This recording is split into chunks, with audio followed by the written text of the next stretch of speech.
इस ड्रामे का स्टार्ट में देखा जाता है कि सारा खान और शेर एक दूसरों के ख्यालों में गुमसुम होते हैं, एक दूसरे का हालचाल पूछ रहे होते हैं। शेर बोलता है, अगर मौका मिला तो मैं अपनी जिंदगी तुम पे वार दूंगा। बाद में उससे एक सवाल पूछा जाता है, आप शेर को धोखा देकर शर्मिंदा हो रही हो? सारा बोलती है, आपको मेरी आंखों में देखकर क्या लगता है? वो बोलती है, हैरत कशमकश। आप जानती हो, जब इंसान को इतनी ज़्यादा मोहब्बत की खुशी हो ना, तो इंसान खुदगर्ज हो जाता है। सारा बोलती है, मैं खुदगर्ज नहीं, अगर मैं खुदगर्ज होती तो कांटों पे ना चलती और अपनी गलती को गुनाह समझ के कुफारा अदा ना करती, अपने बाप को हसरत भरी नज़रों से ना देखती। चची फिर वो सवाल पूछती हैं, इसीलिए तो कह रही हूँ, कहीं तुम खुदगर्ज तो नहीं होगी? सारा बोलती है, चची मेरी नीयत पर शक मत करना। सारा बोलती है, सिर्फ खुद के रिश्ते नहीं होते, वो भी होते हैं जो आपका हाथ थामते हैं जब आपकी तरफ कोई हाथ बढ़ता भी नहीं। शेर का हाथ मेरे लिए वो हाथ है। चची बोलती है, मुझे यकीन है शेर तुम्हारा ये एहसान कभी नहीं भूलेगा। चची बोलती है, बस अब मुझे किसी पे यकीन नहीं होता। दूसरी तरफ मेरा भाई जो अपने इकलौते भतीजे की जान लेने पे तुला हुआ है। उसके बाद पुलिस स्टेशन में शेर की मॉम और उसका चचा देखा जाता है जो शेर की जांच पड़ताल करवा रहे हैं। अब शेर को उसका नौकर मेडिकल दे रहा होता है और शेर अभी भी सारा के ख्यालों में गुमसुम होता है। अब पुलिस वाले पब्लिक प्लेस पर जाकर शेर की पूछताछ कर रहे होते हैं कि आपने उनको कहीं देखा है, और घर वाले घर में कुरान खानी करवा रहे होते हैं। उसके बाद देखा जाता है शेर की हालत बहुत खराब हो जाती है। उसके बाद शेर बोलता है अपने नौकर को कि उसको कॉल लगाओ। वो बोलता है, जनाब पुलिस वालों ने बहुत सख्त नज़र रखी हुई है उन पर। शेर बोलता है, इतने दिन गुजर गए, हमारी पुलिस इतनी एक्टिव कैसे हो गई?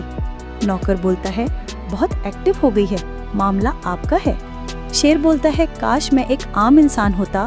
नौकर बोलता है, आप ऐसे नहीं। और फिर शेर बोलता है, एक और काम करना है, अपने बाप के कातिलों को ढूंढना है। उसके बाद ख्वाब में शेर सारा खान के घर चला जाता है। सारा बोलती है, तुम यहाँ क्या कर रहे हो? मेरे पापा ने देख लिया तो आपको मार देंगे।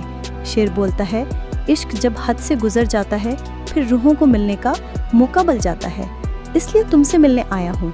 उसके बाद शेर पूरी तैयारी करता है घर वापस जाने की।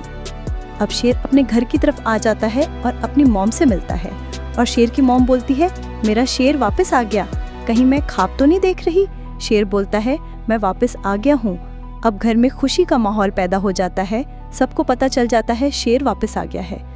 उसी बड़ी माँ बोलती है, मेरे शाहजमान का शेर वापस आ गया। शेर बोलता है, मैं आपका भी शेर हूँ। अब शेर अपने चच्चे की तरफ बड़ी हैरत से देखता है।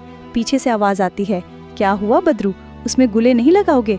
वो बोलता है, भाभी यकीन नहीं आता।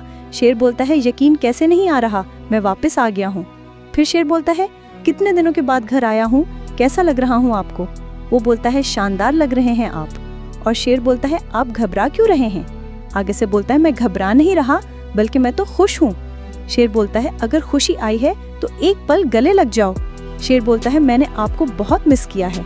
एक और सवाल, कहाँ थे तुम शेर, और ठीक हो गए तो इतना वक्त क्यों लगा दिया घर आने में, और किसके साथ थे?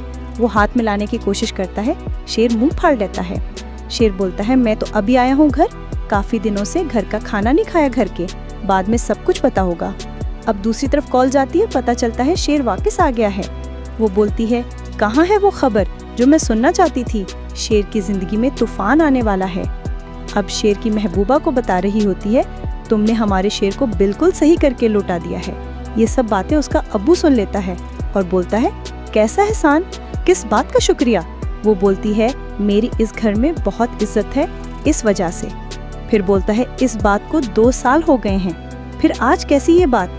अब तुम ऐसी बात ना किया करो, रात गई बात गई, क्योंकि हमने एहसान करना छोड़ दिया है। उसके बाद बोलता है, अगर कामयाब होना चाहती हो तो दुश्मनों से दूर रहे। मजीद ऐसी वीडियो के लिए कहानी घर रिव्यूज सब्सक्राइब करें।